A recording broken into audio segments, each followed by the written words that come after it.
If you're wondering what time it is time to go to Australia. Yes, it is time to travel to Australia because now we have one of the best Australian awards, one of the best Australian scholarships. And I've never been this excited about talking about a scholarship, but this really makes me excited. I love this particular one. And I've just spent the past 2 hours doing detailed research on not just how to secure the scholarships, but a step-by-step guide to help you simplify the application process. This is one of the videos you have to watch if you want to travel to Australia. If you're meeting me for the first time, everyone, my name is Brendo. I am a doctoral student here at the University of Strathclyde in Scotland, United Kingdom, and I received full funding for my program. And it helped me to understand that you don't have to be the best. You just have to be intentional. You have to be deliberate in applying for this scholarship. And if you do that, you can secure scholarships. Once again, I want to mention that this scholarship is very, very good. It is one of the best, and I'm excited to talk about it. And I've put in so much work into this. It covers full tuition. You do not need agent. It covers stipend, so you get living allowance. And there are over 600 of them. Over 600. And you, yes, you watching it, I wish I could call you by your name, but yes, you watching this video right now can be among the 600 who would be awarded the scholarship, and you would be in Scotland, not Scotland, you'd be in Australia in February 2026. For some of the programs that begin in January 2026, and you can be there in January or February 2026 if you put in the work. But guess what? It also covers living allowance, and not just living allowance, travel allowance. So which means your ticket is also covered for. And if you're from Nigeria and some part of the world, you do not need language tests. No language test whatsoever. This is mind-blowing. And like I mentioned earlier, what this video would present to you would be a step-by-step guide. Step-by-step guide. Searching for scholarship, you know, is rigorous. It takes so much time and so much effort. I have done that work for you. So all you have to do is watch, but relax and watch.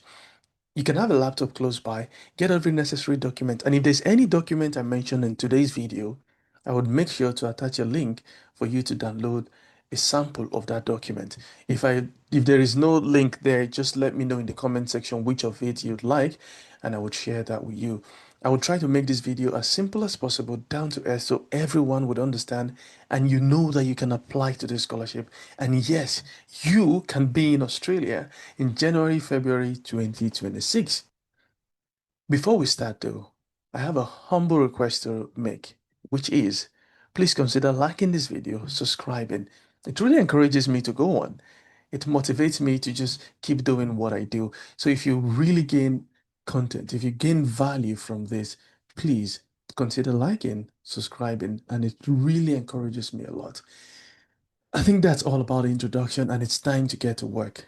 So let's look at the University of Melbourne scholarship.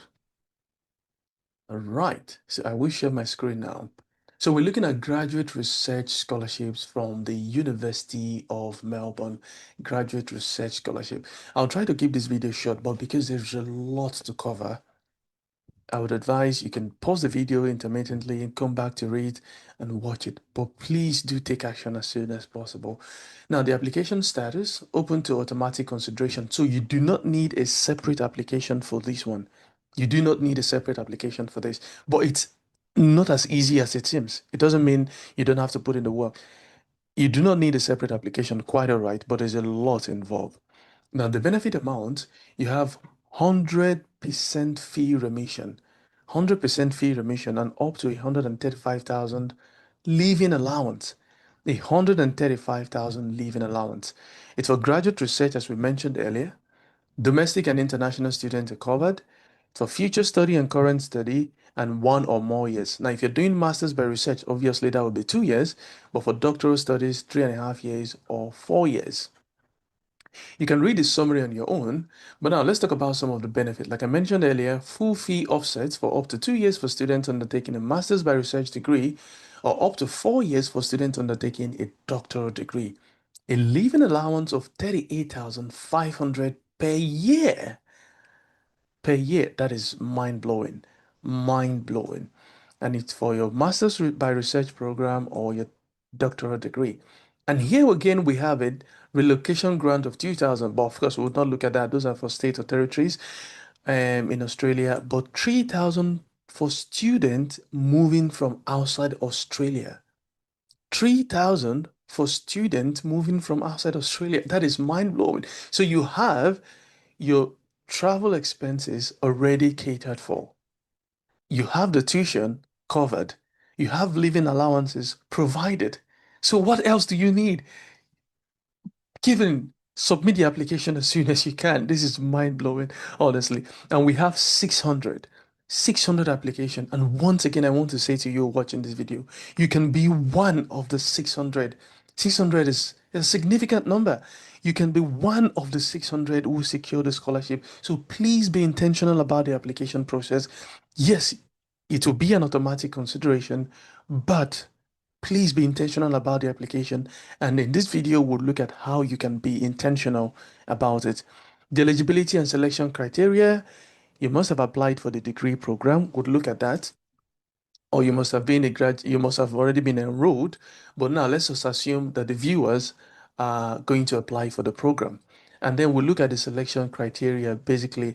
But most times it is based on academic merit. And regarding this, I want to say something. It does not mean that you have to graduate with a distinction or a first class. No, you can still secure full funded scholarship like this one, even though you do not have a first class or a distinction. If you have those, even better. All right.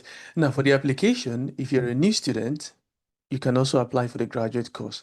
When will you know the outcome? The truth of it is, I've read it and it says if you get the scholarship, you will be notified. If you did not get a scholarship, you will not be notified. All right. So let's now jump right into rate. To do this, we need to find a course. So it's a graduate research program, so we need to find one of them. Now, if you're wondering how I got to this page, I'm going to leave links on the description to just bring you here. All right. So we have 47 research programs. Now, if you're wondering how we got the 47, so the 47 covers three things, which is Masters of Research, Master of Philosophy, and Doctor of Philosophy. So that's Masters of Research, um, Master by Research, Master of Philosophy, which is MPhil, and then the PhD, which is the Doctoral Studies. Total of 47 programs. Now, one thing I want to mention here is before you simply scroll by and say, oh, I don't have any experience or anything related to social work, please check. Sometimes when you open these, if you look at the description of each of this program, it tells you that you may not need to have a degree in a particular field. But if you have a degree in a relevant discipline, that counts, that can qualify you. But besides that itself, if you have relevant experience for many of these, because I've looked at most of them, if you have the relevant experience, you can also apply to the scholarship. But for emphasis, we're going to look at two, which I love. The first one is Master of Education. So we'll look for Master of Education. Come on, I saw you somewhere. Okay, so this is Master of Education by Research. So if we go to Master of Education by Research, I hope my internet doesn't fail me. Okay. So that's Master of Education by Research. It's a 2-year full-time program. Uh, I don't think international students are allowed to do part-time. Okay. And we'll also look at the English language requirement later. But basically, this gives you an overview. But here it says you also would need supervisors because there will be internationally recognized supervisors. So this gives you an overview of what the course is about, but you would need to produce a thesis of 20,000 to 22,000 words. Now, that is easy compared to what the doctoral students do. That shouldn't scare you. Now, let's look at the entry requirement. Now, this is where I want you to pay attention. For the entry requirement, you need a 4-year education degree or equivalent, that is to say, bachelor's degree mainly, and in any discipline. Now, look at this, it says an undergraduate degree in any discipline of graduate study in education or in any relevant discipline to the proposed research. So depending on the proposed research topic, you can submit this. For the English language requirement, we're going to come back to this when we look at the two programs I want us to look at. And here we're not going to look at the cost structure, we're not interested, but let's click on how to apply. Now that gives you some insight about the application process. So to apply to this program, which is the Master of Education by Research, you need to write a research proposal. And that research proposal should be between 3,000 to 4,000 words. Now, what does a research proposal look like? I'm going to show you mine, which I used for my scholarship. Uh, Now, this is my own research proposal. But I so this is my own research proposal. So I can send you this sample if you're interested, or I can give you a step-by-step guide on how to submit a research proposal. But your research proposal can set you apart for these things. So you need to submit a research proposal which covers the research topic, the aim and focus of the study, the key concepts and theories, all of these things should be important. If you need a one-to-one guide or chat about how to write a research proposal and you need some assistance, you can also let me know in the comment section. And then we can also find a supervisor.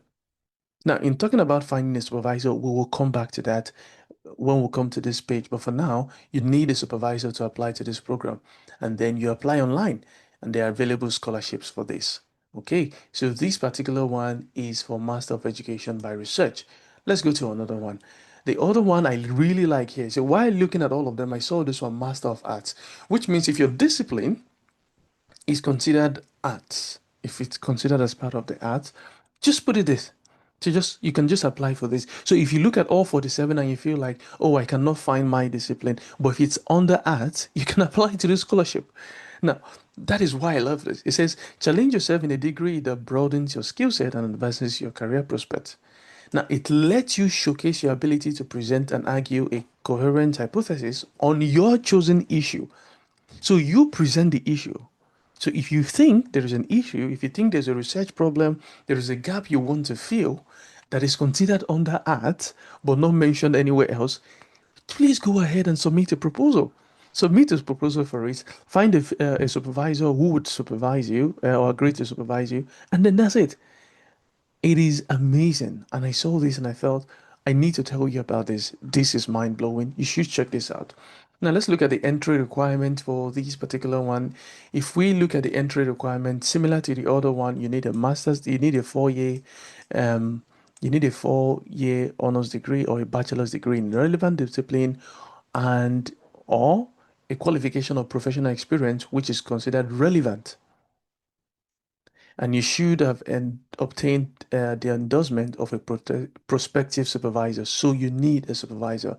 Now, for the selection, prior academic performance, ability in academic writing, referee report, a lot of this matters. So you can check up on all of these and you can read them up. And once again, remember, always come back to the courses and please do not simply skip it. Here we also have Master of Philosophy in Engineering and IT. I remember someone did ask me in the comment section on looking for something on engineering. So here you have something on engineering. You can apply for this. So here you have this part. Now let's look at the English language requirement. Now this part is so interesting to me and I love this. And I mentioned earlier at the onset that if you are a Nigerian or some part, you come from some part of West Africa or East Africa, you can get English language exemption. Now, let me explain what I mean. So if you're here on this page, it says when you apply for a graduate degree, you need to meet the English language requirements of the university, obviously. Now, there are tests you have to take if you're not from selected countries. However, if you have English speaking background or education, you can be exempted. How? If you have completed an undergraduate degree or a graduate degree at least 2 years duration, where the degree was taught and assessed entirely in English. Now, do you see that there's a footnote here? There's this asterisk, this number here, 6. It says you may satisfy the English language requirement if you fulfill the following. Now, I want to bring your attention to this number 6 and then this 4 here. I don't know if you can see this 4 here. It says within 2 years, between 2 and 5 years, but here it says more than 5 years of your commencement to study at the University of Melbourne, evidence that sustained work in a designated country. And if we come to number 4 here on the footnote, it says predominantly English speaking countries include Botswana, Canada, Ethiopia, but here is our beloved Nigeria. And as you think, here's our beloved Ghana. So, which means you can also apply to this country, even if you are from the Gambia or you're from South Africa or Uganda, you can apply to this scholarship. However, it says here that the option is not available if the institution is in China, India, Nepal, Pakistan, or Saudi Arabia.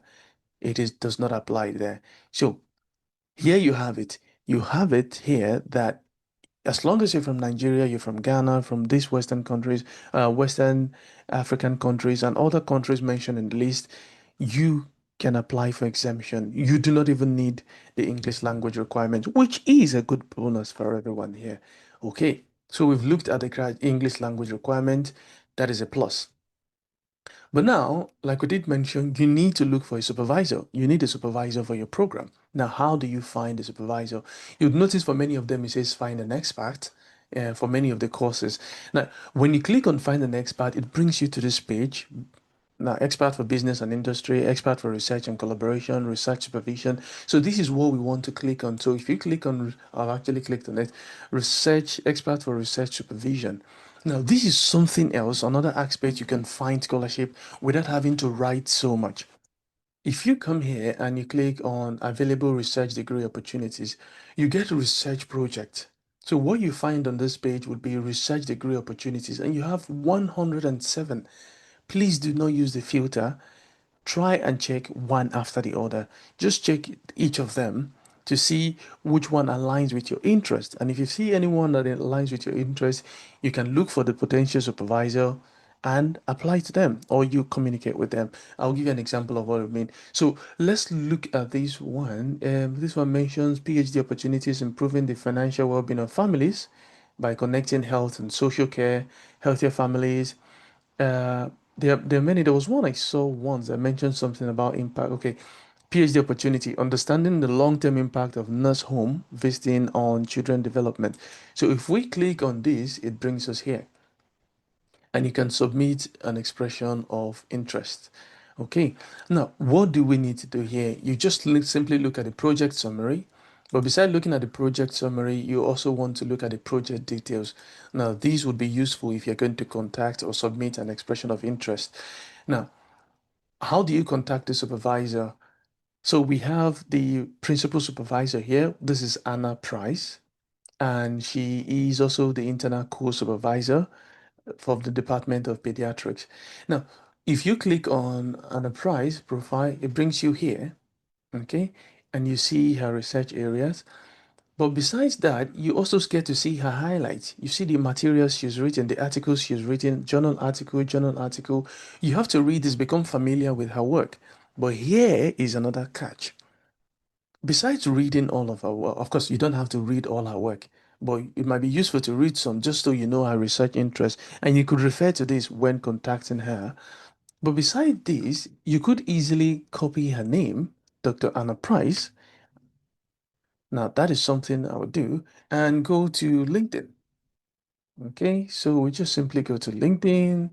And by the way, if you're not following me on LinkedIn, I don't know what you're doing. Try and follow me on LinkedIn or let's connect on LinkedIn. Let's be mutuals. Oh, come on, this should be faster than this.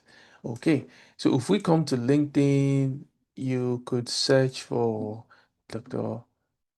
Okay, if we search for Dr. Anna Price, let's see what that brings. I don't know why my internet is unusually slow. And yay, voila, we have Dr. Anna Price here. Now, I'm not saying you should come here and then spam her with so many messages. No, you don't have to do that. You've already contacted her, or you will do that. We'll talk about what to do in the process. But you can click on the full profile and then just go through her work, join her, like her post, repost. It's not a way to curry favor, but it's just one of the things to do. Just become familiar with her experience, and you could also refer to some of these in your application. Now, that is if you want to consider that approach. Okay, now let's come back to finding a supervisor. So here you have it, you have a supervisor, but then when you don't just need to contact them. So here this is where you have the email, but you don't just contact them and tell them you need a scholarship or you found a particular scholarship and you're interested. No, it goes more than that, or it goes beyond that. Just give me a moment. I think there's something I forgot to mention. Um, I forgot to mention something, and I think it's very crucial. What you need when submitting an application, when you need to contact a supervisor. So we'll look at that. So just bear with me a moment. Okay, so we look at the entry requirement, and after the entry requirement, we click on how to apply. And from how to apply, we are told we need a supervisor. Now it says when you find a supervisor, what do you need to do? You would need to upload evidence of your intended potential supervisor's support when submitting your application, which means you should receive a confirmation from your supervisor. You should receive a confirmation from your supervisor before applying to the scholarship. You should receive a confirmation from your supervisor. But more than that, when contacting your supervisor, you need to do much more than simply tell them you're interested in the work. And for some of them, you need to give me a second. For some of them, you need to write a statement, a research proposal. But I think the course will tell you, for example, this Master of Education doesn't seem to require that. You just need to contact the supervisor. But remember, for some of them, I should think it's the other one. Just give me a moment. For some reason, I think I opened too many tabs. So let's say for the Master of Arts, if we click on how to apply, there is someone making so much noise from upstairs, and I do not know why that is. If you can hear the sound, I want to sincerely apologize for that. But I do not know why that person is doing that. Okay. Okay. So this is the information. But now this one is for Master of Arts thesis only. It doesn't apply to Master of Education. But for Master of Arts thesis only, it mentions that if you're contacting a potential supervisor, you should include your CV. You should include all your higher education transcripts. You should include a 2,500 word research proposal, a 5,000 word writing sample. Now, do you see? But one thing I noticed is this applies to the Master of Arts thesis, but it does not apply to the Master of Education because here it doesn't say you have to go through that lane to contact a supervisor and put all those details because you've already been given the focus, which is the Master of Education. I think that only applies to this one because here you are going to choose your own research area or your research focus. So maybe that would make sense why this is that way. Okay, now this is something useful to know. I found this as part of additional information. How would you be selected? For graduate research scholarship, it says some things like some additional criteria such as award, distinction, publication. So please, besides looking at your application process, also look at the awards you have. Any award you have, did you graduate the best in your undergraduate or during your master's program? Was there any particular course you or module you got a distinction? Did you get an A in any of your courses or a B in any of your courses? Have you published any work either in a newsletter, either on a website? It doesn't have to be in a journal. Have you published any work? Put it out there, include it in your CV. And so there you have it, guys. Okay, some other thing I noticed too is even if you get to Australia, there are so many. So while looking for scholarship, I searched every single thing to find beautiful scholarships for you. And I found so many grants, so many grants of various amounts. And I think you might want to consider this when you get to Australia. So we've talked about so much today, and I hope you got so much value from today's video. Once again, if you've been hearing the noise from up the stairs, I want to sincerely apologize for that. I do not know why. Of all times, it's at night they are doing that. But, but, thank you so much for watching to this point. And if you've really gotten value from this video, please do comment University of Melbourne in the comment section. And if you're going to be applying to the scholarship, you can also comment the University of Melbourne. And I'll be interested to see how the application process goes. Once again, all the best in your scholarship pursuit. Do not sleep on this. Although the application deadline shows August, you need to secure, you need to get a permission from, you need to get approval from a supervisor. You need to get all your documents ready. So please start applying or just start the process as early as possible. And I wish you success in your scholarship pursuit. And once again, as I would always say at the end, all the best in your scholarship application.